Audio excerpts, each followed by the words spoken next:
When trouble comes, the first step is who to call. 911 is not for everything. Use 911 only for true emergencies, crime, fire, or medical danger. For potholes, noise, trash, or landlord problems, call 311.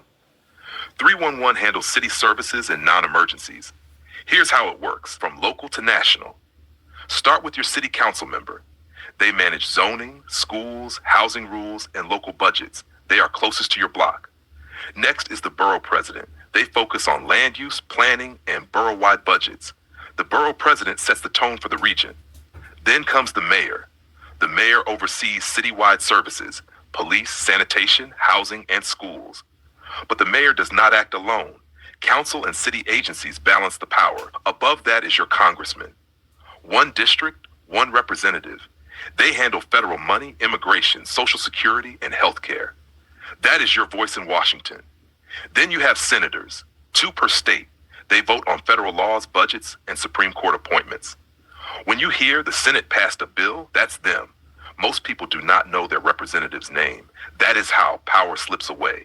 When you stay silent, lobbyists speak louder. But you have more influence than you realize. Do not waste time shouting at the wrong office. Call the one who can actually solve the problem. Know the system. Use the system. That is how we win. Knowledge is power.